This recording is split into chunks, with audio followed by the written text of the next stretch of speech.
Mr. President, thank you very much for agreeing to answer our questions, including those from the Georgian PIK TV network.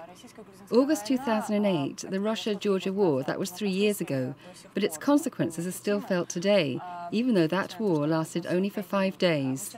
Right now we are in Sochi, and Georgia is just a few kilometers away. Abkhazia is right across the border from here. But I cannot go to Abkhazia, I being Georgian, because I will be simply denied entry. And it will be Russian border guards who will stop me. 500,000 Georgian refugees have found themselves in a similar situation, being unable to return to their homes. How could you help those people? I think it is possible to help them, but that would require action aimed at finally restoring peace, so that Abkhazians, Georgians and Ossetians could engage in civilized dialogue. That would enable them to deal with even the most complex challenges, including the issue of refugees or the issue of entry and transit. All of these matters are secondary to the conflict that took place almost exactly 3 years ago. Therefore, the diplomatic efforts, negotiation and the willingness to listen to one another, these are the necessary prerequisites for resolving these issues. And on top of that, one also needs to recognize the reality that has emerged in the region as a result of the military gamble in 2008. Then let us go back to the events of 2008. Back then, you met with the Georgian president, Mikhail Saakashvili, and there was an impression at that point, both in Tbilisi and in Moscow, that we had arrived at some sort of an accord and the dispute would not be allowed to boil over into an armed conflict. And I reiterate that this feeling was present both in Moscow and in Tbilisi. Could you tell us whether you managed to agree on anything with the Georgian president back then? You know, Catherine, I had the same impression at the time. I can still recall meeting President Saakashvili for the first time. It was in St. Petersburg. We met in the Constantine Palace, and Mr. Saakashvili arrived. I told him, literally, you know, there are many problems in the region at the moment. Georgia is at odds with these unrecognized states. But I can assure you that as a newly elected president of Russia, I shall do everything in my capacity to help you find some compromise solutions that would accommodate everyone and would eventually facilitate the reintegration of Georgian territory, if that's acceptable for all the parties engaged in negotiation, naturally. This is what I told him, word for word. His response was, but of course we are ready to cooperate. And I also had this impression that we could at least try to find some creative solutions, if not a new chapter entirely. But first of all, there was an opportunity to meet on a regular basis. What happened later on? We held meetings, we had conversations. As far as I remember, our last meeting took place in Astana. There we agreed that we would sit down and have a serious discussion. And the venue for that would be right here, in Sochi. I told Saakashvili, come to Sochi and we will have a sensible discussion on all of our issues. By that time, Saakashvili had started going on about Georgia's problems and its perception of the situation. And I explained Russia's opinion to him. But since we were in Astana at the time, marking its anniversary, I invited Saakashvili to come to Russia. And he said, all right, I'm ready to do this. I can tell you earnestly, I spent the next month checking regularly for any feedback from our Georgian counterpart. There was nothing. But at the same time, Georgia was getting more and more visits from envoys from across the ocean, as they would be dubbed in Soviet speak. The moment of truth for me, as I realized later while analyzing those events in hindsight over and over again, came with the visit by US Secretary of State Condoleezza Rice. Following that visit, my Georgian colleague simply dropped all communication with us. He simply stopped talking to us. He stopped writing letters and making phone calls. It was apparent that he had some new plans now, and those plans were implemented later. Mr. President, am I correct to assume that, the way you see it, that visit by the US Secretary of State was meant to urge President Saakashvili into war? Do you think the United States was deliberately encouraging Georgia to pursue a conflict? No, I don't think so. The United States is a very large country, headed by pragmatic people. But in politics, connotations and nuances are very important.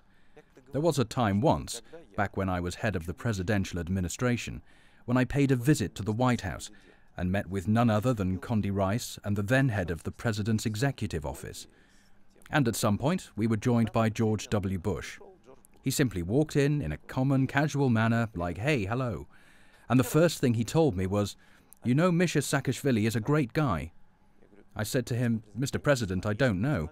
I've never met him. Maybe I will one day." Unfortunately, his words have proved to be darkly prophetic. Mind you, those were the very first words I heard from George Bush during our personal meeting. As it is, I don't believe the Americans had urged Georgia's president to invade. But I do believe that there were certain subtleties and certain hints made. Statements like, "It's time to restore constitutional order," or "It's time to be more assertive," which could effectively feed Saakashvili's apparent hopes that the Americans would back him in any conflict, that they would stand up for Georgia and even go to war with the Russians. Therefore, I do see a relation between Ms. Rice's visit to Georgia and the events that followed, just as I see a link in my further discussions with the US President, our phone conversations, and then our personal meetings. So there was no green light from the White House. This is a phrase they often repeat when analysing the war of 2008. It must have been green-lighted by Washington. Well, I would have to at least have some official information or intelligence reports to be able to make such a statement. I don't have them, but we can make an analysis. My Georgian counterpart ceased all communication with us following the visit by Condoleezza Rice. Maybe that was just a coincidence, but I'm almost absolutely sure that that was when they came up with a plan for the military gamble, which ensued in August 2008. President Saakashvili claims that Russia had been preparing for war long before August 2008. He cites your predecessor, then President Vladimir Putin, as saying, "We'll show you some northern Cyprus." That's a quote according to Saakashvili. You were part of the government at the time. Can you confirm or deny that such deliberations took place? Well, that is just total bunk. Mr. Saakashvili generally does a lot of talking and he often loses control of what he's saying. There were no discussions of the kind. I would know, as I've been part of the government for over 10 years. That's number one. And secondly, conflicts are no good for anyone, ever. Those who say you can resolve something through violence are liars. Conflicts have never resulted in anything good. If we had managed to prevent this war, it would have been to everyone's benefit, and Georgia's in the first place. The fact that it didn't happen is a real tragedy. And, in my opinion, only one person is responsible for this. It's just the way governments function. And that man is the president of Georgia. But in any case, Mr. President, war represents a failure of diplomacy. Looking back at the situation 3 years later, what would you have done in a different way? What is it that Russia failed to do in order to prevent the war? I can tell you frankly, had I realized back in July 2008 that Mr. Saakashvili was nurturing such plans in his inflamed mind, maybe I would have addressed him in an even tougher way. And I would have tried to drag him out of his environment at home, get him to come to Russia or some third country in order to talk to him, simply talk him out of this. But of course I had no idea. So when it all happened, even though we had been aware that there were plans in Georgia to restore their territorial integrity through the use of force, I still thought it was a paranoid scenario that would never become reality. You always keep hoping that common sense will prevail over this kind of rationale. That is why I was surprised by what happened on August the 8th, and I've explained it many times. I realized that by unleashing this war, Saakashvili had personally devoted his country to destruction. And that is the scariest part, both for him and for the Georgian people. Well, when interviewed by Alexei Venediktov, Mr. Saakashvili said that you actually avoided him during the summit in Astana. Well, what can I say? First of all, he's a difficult man to evade because he sticks to you like a barnacle. If he wants to get hold of you, he will do a fair job of it. He approached me several times and we spoke. I remember it clearly. We talked while sitting on a bus and we talked while walking in a park. I'll tell you more. In the evening, we went out for a cup of tea and a glass of wine. And even there, we sat on a sofa and kept discussing the prospect of a meeting. So Saakashvili is making this up. Let it lie on his conscience, along with many other things. Speaking of Saakashvili personally and of Russia-Georgia relations after 2008, there has been no progress whatsoever. They are non-existent. And it is clear that to a certain extent it has been due to the personal attitudes of either leader. Georgian President Mikhail Saakashvili put forth an official proposal recently, advocating a dialogue with no preconditions. Why did you turn it down, considering that Saakashvili is a legitimately elected president of Georgia? I did it only because Saakashvili had committed a crime against the Russian Federation and its nationals. Hundreds of our citizens were killed on his orders, including Russian peacekeepers. I will never forgive him for that, and I will not talk to him even though he occasionally tries winking at me at various international forums. I can talk to anyone else, no problem. We can discuss any issues, of course, as long as we observe the present international legal status of the region and stay within the context of the decisions I've had to take. And believe me, those were very hard decisions. But Mr. Saakashvili is a person I'll never shake hands with. I realize that he is the legally elected president of Georgia, and it's only up to the Georgian people to grant or deny him a vote of confidence. Anyway, I am confident about one thing. Sooner or later, Mikhail Saakashvili will no longer be president of Georgia. Such are the rules of politics. And whoever becomes the next president of Georgia, they will have a chance to restore the positive and beneficial relations with Russia. Moreover, I can tell you personally that it is absolutely painful for me to see that our countries lack positive relations, because we are very close as nations and as people. If not for his dim-wit gamble of 2008, we could have kept up our dialogue for years, despite all of its political complexities, and we could have eventually arrived at a solution that would be acceptable for everybody, including the Georgians and the populations of Abkhazia and South Ossetia. That is exactly what I'll never forgive Saakashvili for. And I think that the Georgian people ought to express their assessment of Saakashvili, but do it through a democratic process. Wrapping up our discussion on Saakashvili, I can tell you this. He should actually be thankful to me for halting our troops at some point. If they had marched into Tbilisi, Georgia would most likely have a different president by now. Why didn't Russian forces reach Tbilisi? I believe that the peace enforcement operation, which took 5 days, was a mission accomplished. Our mission was not to capture Tbilisi or any other city in Georgia. Our only objective was to halt the invasion that Saakashvili had unleashed. Besides, I'm neither a judge nor an executioner. I'd like to stress once again that it's up to the people of Georgia to assess Saakashvili and decide his fate through a democratic vote. Well, maybe they could also use other means, the way it sometimes happens in history. But deposing Saakashvili by force was not on my agenda back then, and I can tell you earnestly, I still think it was the right decision, even though it would have been a piece of cake. One more question.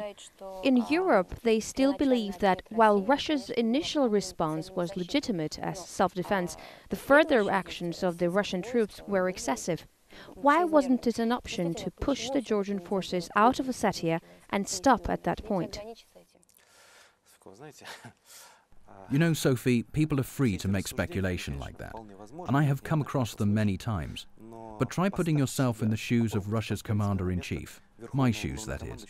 Sure, we could have merely forced them out and stopped there. But what were we hearing from Georgia?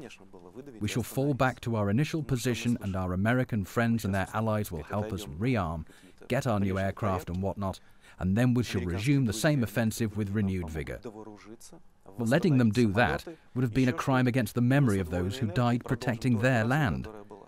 Therefore, our mission at the time was to destroy Georgia's war machine, so that it wouldn't be able to target civilians in Ossetia, Abkhazia and the Russian Federation. Because, as you know, it's all mixed there. Mr. President, you were referring to the peace enforcement operation, and I keep thinking back to today, Libya and Syria. When do you consider it acceptable to step in? What's your rationale for deciding whether it's okay to launch a peace enforcement mission? Here is Russia being lenient to Gaddafi in Libya, and here it is imposing sanctions against Syria.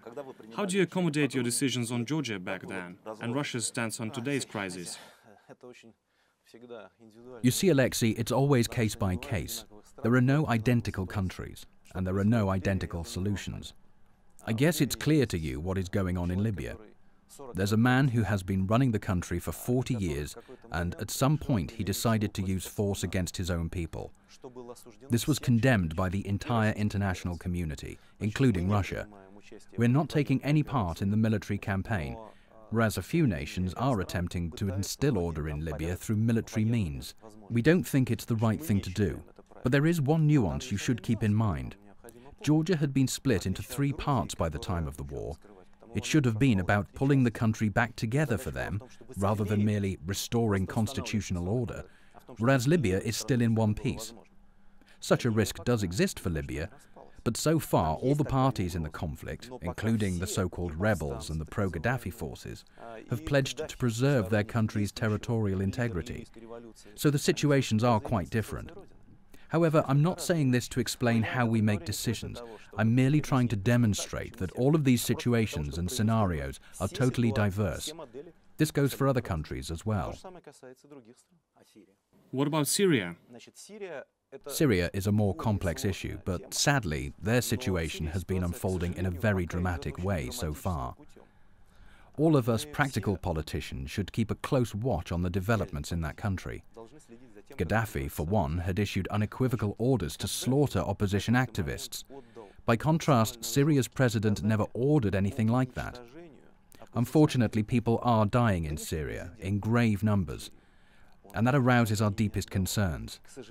Therefore, in my discussions with President Assad during our personal conversations and in our correspondence, I've been advocating one principal idea, that he should immediately launch reforms, reconcile with the opposition, restore civil accord, and start developing a modern state. Should he fail to do that, he's in for a grim fate, and we will eventually have to take some decisions on Syria too. Naturally, we've been watching developments very attentively. The situation is changing, and so are our objectives. Allow me to speak bluntly then. How is Saakashvili's action on Tskhinval different from what Russia was doing to Grozny back in 1999? This is a question I get to hear rather often. The difference is that Russia was not after the same objectives in Grozny as Georgia was in Tskhinval. We were pursuing a legitimate task of restoring order. We were not set on mass killing our own people. We were fighting criminals, the people who defied a legitimate government, draping themselves with various slogans, from pseudo-Islamic notions to pure extremist propaganda. There was nothing of the kind in either South Ossetia or Abkhazia, since these 2 republics had long existed as self-proclaimed independent states, which had their own governments and maintained some sort of law and order. These cases are essentially different. Let us look at some of the numbers. In the wake of the war in 2008, Russian envoys and the representatives of South Ossetia's de facto government argued that the fighting in Tskhinval had claimed 2,000 lives. That was the number that was announced. Later on, Russia's investigative committee estimated the casualties at no more than 150 people. Meanwhile, it was this alleged toll of 2,000 that had served as one of the main reasons for launching the so-called peace enforcement operation. How would you account for this discrepancy now, 3 years after the war? I have explained my rationale for taking that decision on numerous occasions. You see, I didn't look at any figures for motivation. This isn't exactly a case for mathematics. Let me remind you what was going on there. On the night between August the 7th and August the 8th, I received a phone call from the defense minister. I was on vacation at the time, sailing down the Volga River, and the whole world was looking forward to the Olympics that were about to take off in China. The minister told me that Georgia had launched a full-scale combat operation. To be honest, my initial reaction was complete doubt. I told the minister, we should check this. Is Saakashvili completely out of his mind? Maybe it's just a provocative act. Maybe he's stress-testing the Ossetians and trying to send us some kind of message. An hour later, the minister reported to me, this is no bluff. They've unleashed an all-out artillery barrage, and they're using Grad rocket launchers and whatnot. I said, all right, I'll wait for another update. Some more time passed, and the minister called again. I have something to tell you. I believe they've just leveled a tent full of our peacekeepers, killing every one of them. What was I supposed to do? I said, return fire and shoot to kill. No figures had been announced at that point. Unfortunately, such situations are always about instant situation reports and instant decisions, and difficult ones too. I can tell you that was the hardest night of my life. Casualty estimates started coming in later. They did diverge indeed, and they still do. I'm not a detective nor a forensic expert. I don't perform exhumations. Our Ossetian friends and colleagues tell us that many bodies were buried back then and remain missing to this day. Meanwhile, Georgian analysts present different estimates. But you know, we can't use this kind of logic. 2,000 lives is serious enough, and 150 doesn't even qualify as casualties. But a lot of Tsinval's citizens were evacuated then because they knew. Some of them may have been away, certainly. But my answer to your question is, the number of casualties should never influence your decision on what retaliation measures you're going to take, if you're a sane person, that is. Mr. President, you said you gave the order to return fire, but the operation continued after that. Heavy weapons rolled in and the conflict turned into an all-out war. Could you tell us about how you made the decision to continue the operation? And another question that all our colleagues would like answered. Who called whom first? Did you call Prime Minister Putin in Beijing first, or did he call you? How did you and the Prime Minister coordinate the move? The first time I contacted him about the conflict was about 24 hours after it had broken out. Tsinval was already ablaze. Mr. Putin just made a statement condemning Tbilisi's move. That was the right thing to do, of course. We spoke 24 hours after the attack over a secure line. As you understand, it's not very appropriate to discuss matters like this by cell phone. It's also a lot of trouble to establish a secure line with someone who's in a different country. We talked, and then we talked more when he came back. But even before his return, I called a meeting of the Security Council. I explained my position, my decision to return fire and engage in conflict. Security Council members voiced their support for my decision. Sometime later, we had the meeting in Sochi, which Mr. Putin attended. In relation to this, we have to mention Mr. Sarkozy, who was at the time chairman of the European Union. I can't talk about him without a smile, unlike the other president we discussed today. Why is that? Because I like him. I see. According to some, it was Sarkozy who persuaded you to hold the Russian forces' march towards Tbilisi. Of course not. No head of state is capable of talking another head of state into anything. Look at the world trying to talk Gaddafi into giving up. Have they persuaded him to do anything? No, and I don't think they will. He would sooner die in his bunker. Let me stress this again. Taking cities was never our goal. Our goal was to stop the war machine, which was at that time aimed at 2 breakaway territories and, regrettably, at our citizens. What Sarkozy did was very kind. He called me and said, "I heard there was a conflict. Do you want me to fly over to Moscow?" I said I would be happy to see him. Then he told me, "I'm currently chairing the EU. I could come over to discuss the incident." He's very good at this sort of thing, and he loves doing it. He came to Moscow and we talked. I explained my position to him. He told me, "I understand and I agree. Some things I will be able to say in public, some I won't. But regardless of that, I want to have a part in stopping this conflict."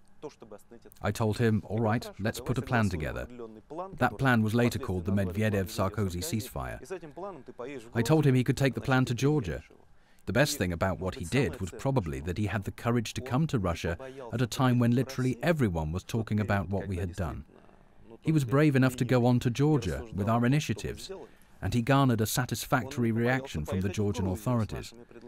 President Saakashvili first and foremost. That was his contribution to the diplomatic cause that helped solve the conflict. To this day, I'm very thankful to President Sarkozy for having done that. His role was very important, but he never said anything like, "Maybe you should stop here." He understood that my decisions were my own. His goal, of course, being to stop the conflict as soon as possible. In the West, it's believed that recognizing Abkhazia and South Ossetia is not in accordance with the spirit of the peace treaty, the Medvedev-Sarkozy plan, which at the end of the war called for the return of the armed forces to the pre-war positions. Russia, though, recognized the sovereignty of these republics and kept its armed forces in the region. Right now, there are Russian military bases in Abkhazia and South Ossetia. How did Sarkozy, the co-author of the plan, react to this? Well, I would not want him to bear responsibility for a decree that I signed. He was not involved in the work on the decree to recognize the 2 republics. I can say that I never discussed the matter with him. He did not come to Moscow to discuss that. He was never involved in the matter. Of course, I can tell you that he and several other EU representatives disapproved of the decision. They told us we were creating problems for ourselves. I heard them, but pleasing our partners was not my priority when I made this decision. As for the Medvedev-Sarkozy plan, It was not about the breakaway republics. The plan was aimed at stopping the war that Saakashvili's undertaking had caused. In that sense, it was a complete success. Russia's position on that is quite simple. The Medvedev-Sarkozy plan was carried out and it was successful. I consider all other interpretations of the events to be wrong.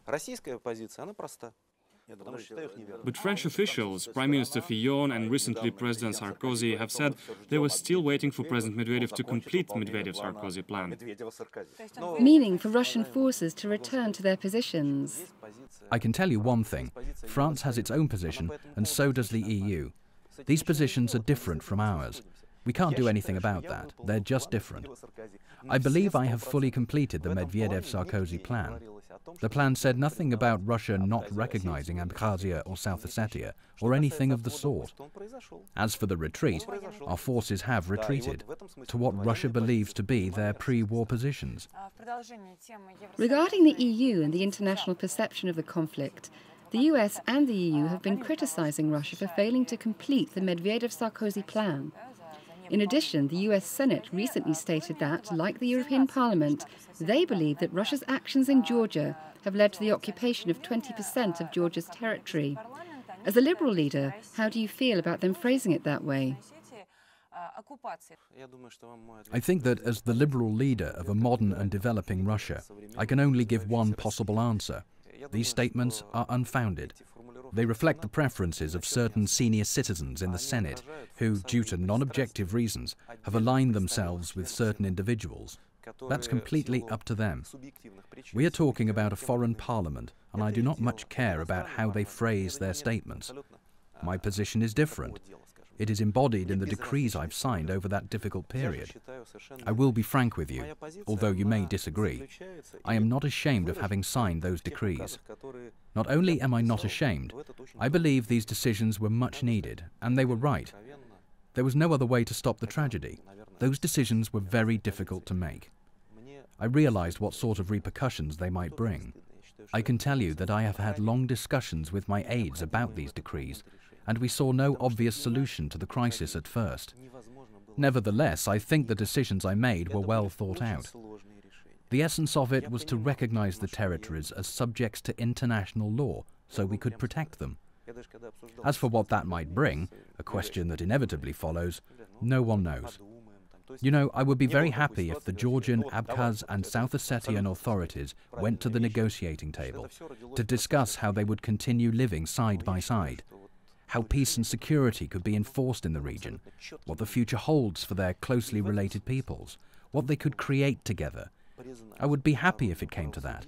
Russia would never obstruct such negotiations. Mr. President, we have talked about the reactions of the US Senate and the European Parliament. Let me now ask you about how our partners in the Collective Security Treaty Organization and CIS reacted. Not a single member of the CSTO, CIS or the Shanghai Cooperation Organization supported Russia's actions. These are countries that call themselves Russia's allies and partners. They didn't support Russia's actions and they did not recognize the breakaway republics. How do you feel today when you discuss the matter with officials from these states? Let me tell you how it went. When the conflict broke out, I called for a CSTO meeting. I spoke to my partners and I told them that I had to make a difficult decision. I told them I did not expect anything from them. I understood how hard it would be for them to make a decision of that sort. I said, a lot of you have territorial issues. A lot of you have economic problems. The world we live in is complicated and interdependent. The decision we've made is final. But that does not mean I'm asking you to recognize these new republics. If you do recognize them, it will be by your own decision. If you do not, our position will not change. Now, I may be a young and liberal president, but I do have some experience, and I realized that I would not find many supporters after having made that admission. But that is another matter. You could regard it as an example to Nagorno-Karabakh. You are not letting me finish. No, I just want to bring the discussion of this to a close with an example that is relevant today. You are personally involved in negotiations on Nagorno-Karabakh. You've had 9 rounds of consultations. And no result. Nothing. I think the last round didn't get us anywhere either. How do you think Armenia and Azerbaijan feel when they look at what happened to Abkhazia and South Ossetia? What are they supposed to do? Should they take the region back by force? That's a great question, Alexei. You know, both President Aliyev and President Sargsyan came to Sochi shortly after the conflict in Georgia broke out. Do you know what they told me? They said it was a very bad thing, bad for the Caucasus. But then each of them added that it was also a lesson. They said they realized it was better to conduct seemingly endless negotiations on what will happen to Nagorno-Karabakh, whether the region will have a referendum, and what the peace treaty would look like, rather than go through 5 days of war. I think this is a good example, because if our friend in Georgia had been a little smarter, we could have been meeting in Sochi, Kazan, or any other venue today to discuss possible middle-of-the-road solutions for the relations between Georgia and its breakaway provinces. It would have been a political process. I do not know what it would lead to. We may never have reached an agreement, a confederation perhaps. What Saakashvili did was rip his own country into pieces. This is what people are going to remember. Talking about the recognition of Abkhazia and South Ossetia, you've said that it's impossible to find common ground with Saakashvili. But realistically speaking, I didn't say we would come to an agreement. I said that if it was not for Saakashvili, we would be able to restore our diplomatic relations and begin negotiations on any issue, apart from those which we have already had a position on. But we will be ready to discuss even those issues. Today there are no political forces in Georgia who would accept the loss of Abkhazia and South Ossetia. And this means that even with those who will come after Saakashvili, Russia will have fundamental differences. We have our differences, of course, but they will be people we would be able to negotiate with. I'm sure they will be willing to negotiate, in spite of our possible disagreements. What if Georgians continue to vote for the people currently in charge, for the way the country is going now? What would happen then? I may say some unflattering words about Saakashvili, because unlike President Sarkozy, he does not seem to be a person worthy of respect. Although the people of Georgia evidently disagree with that. But I could not insult the Georgian people. If the people of Georgia vote for a certain clique of people, that is a choice made by the people of Georgia. We will respect that. It would probably not have a very good effect on our relations, but we will respect the choice of the Georgian people. The Russian Orthodox Church regards Abkhazia and South Ossetia as canonic territories of the Georgian Patriarchy. Why do secular and clerical authorities have such different views on the situation? Because secular authority is one thing and spiritual authority is another. In this case, the secular authorities were forced to make certain decisions in very dire circumstances. If these circumstances had not arisen, the decisions would not have been made. Talking about the spiritual authority, they work in a different realm that I do not want to discuss in detail. It would not be reasonable if I did.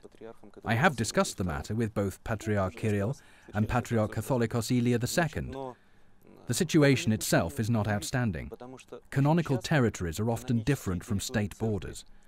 For instance, Russia and Ukraine are two different countries today, but the Russian Orthodox Church of the Moscow Patriarchate works in Ukraine. Mr. President, a question about South Ossetia. 95% of its residents are Russian citizens. In the 2008 presidential election, 90% of South Ossetians voted for President Medvedev. They receive benefits, pensions and everything else a Russian citizen is entitled to. They are Russian citizens. By looking at that, we can tell that Ossetians are still a divided people.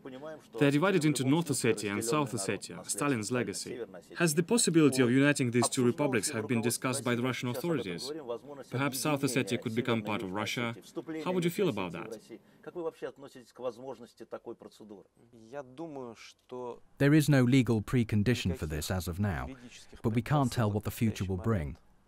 The situation could develop in any way whatsoever. Looking at it now, I think there are no legal or de facto prerequisites for that to happen.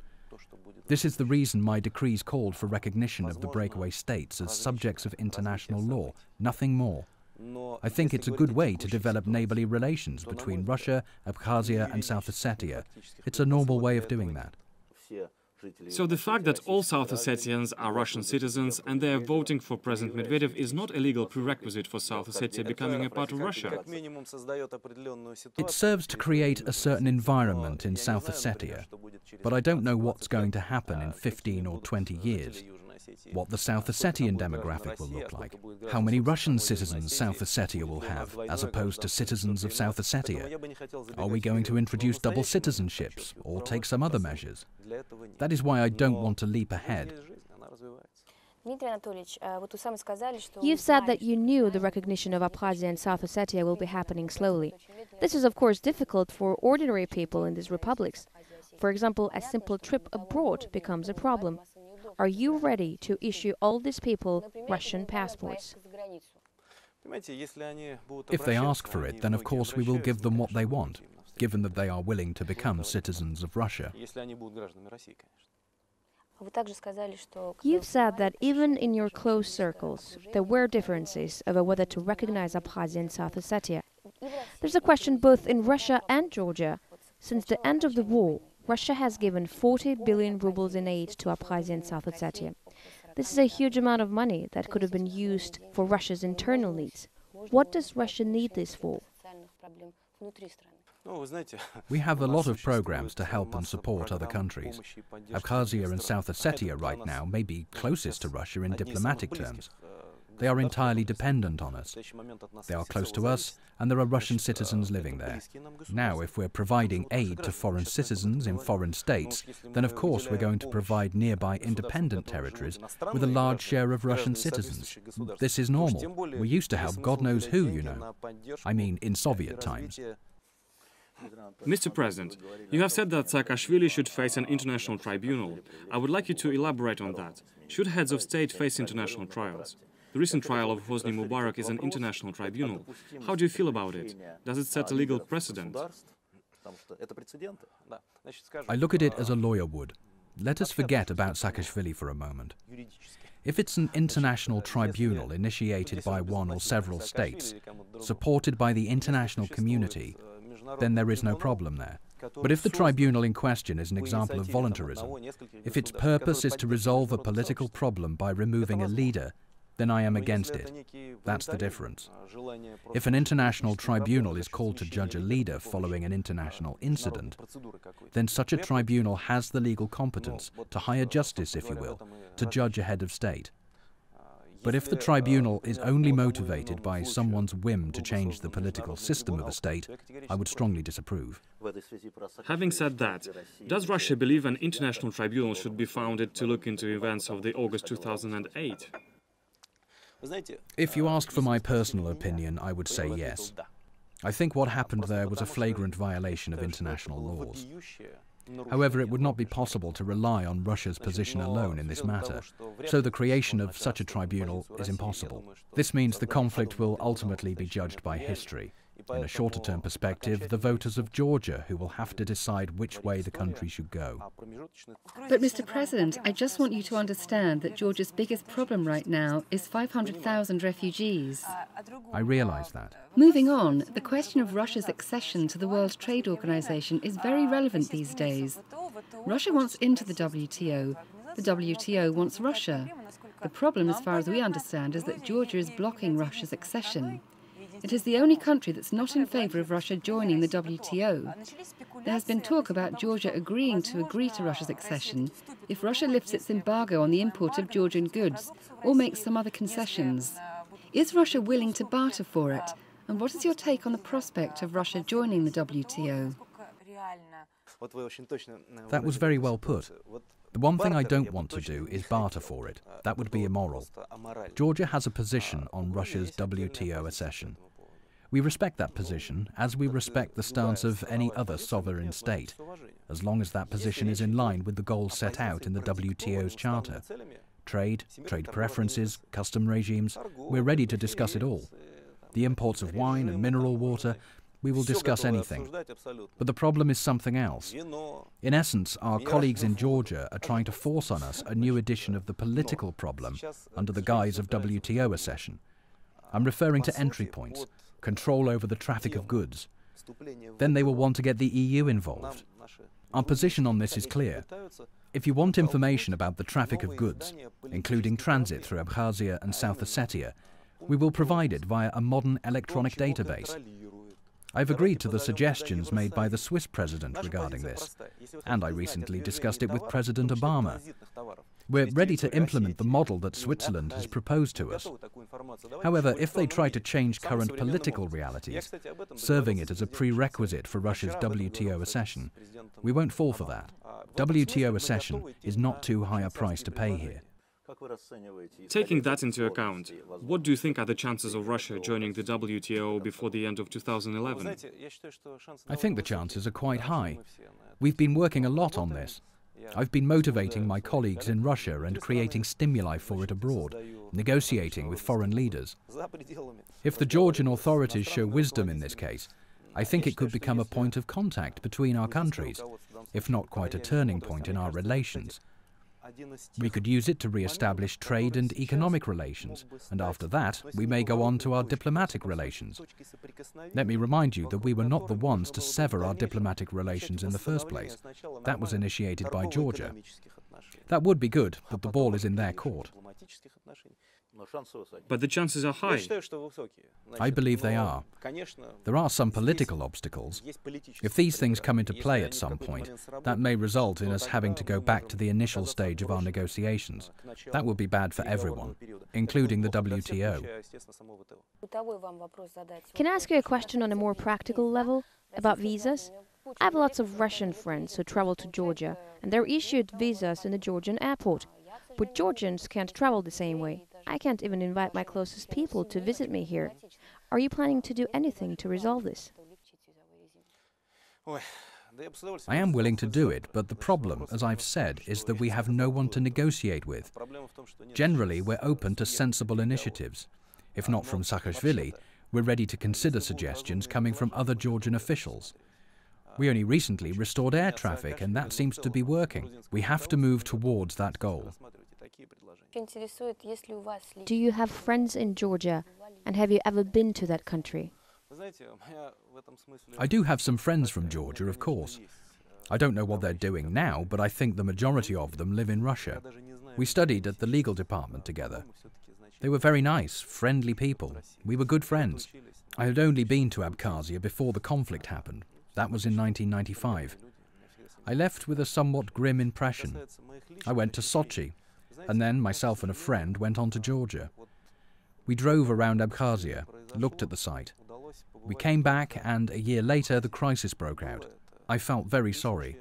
I thought, what a beautiful land, with its beautiful and hospitable people. Now I can't even go there because of what is happening. That was how I felt about the events of the early 1990s. Mr. President, I have a question about Russian-Georgian relations, but not the recent conflict. Some media have reported that the CIA has confirmed Georgia's version about the bombing of the US Embassy in Tbilisi being organised by Russia's special services, as well as a number of other bombings in Georgia. Some media have reported that some world leaders have confronted you about this. Can you confirm this? Let me put this plainly. No head of state has said anything about this to me. Georgia might be upset about this, but this subject is not on my agenda of negotiations with EU leaders. It's just not there. The subject was painful in 2008 because of the conflict, but now it's off the agenda. There is one issue on it, the WTO accession, which we're discussing, mainly with the US, but sometimes with EU representatives. As for the explosions, the version you mentioned is pure provocative nonsense. A question about Abkhazia, Mr. President. Every answer you give prompts two more questions. Saakashvili started the war with South Ossetia, but why did we recognize Abkhazia? Georgian troops didn't enter it, no one died, a war didn't break out there, but we recognized Abkhazia as well. Why is that? The second front line was actually in Abkhazia. I think the answer to this question is perfectly obvious. We could not recognize one territory and ignore the other. It would have been the same as saying, you attacked South Ossetia, we recognize them. Now attack Abkhazia and we will recognize them as well. So you think they were planning to attack Abkhazia as well? I'm certain of that. What's more, South Ossetia was the weakest link. It's small, sparsely populated, and perhaps less stable. Let us test our strength there, and then if it works, we will try to restore constitutional order in Abkhazia, they thought. Well, it didn't work, and that was their fatal mistake. You know, Mr. President, children are usually very direct when they ask you questions. Do you have a child's outlook on life? I do, and I'm proud of it. You were a lucky man. Yes, in that sense, yes. I will ask you a simple question.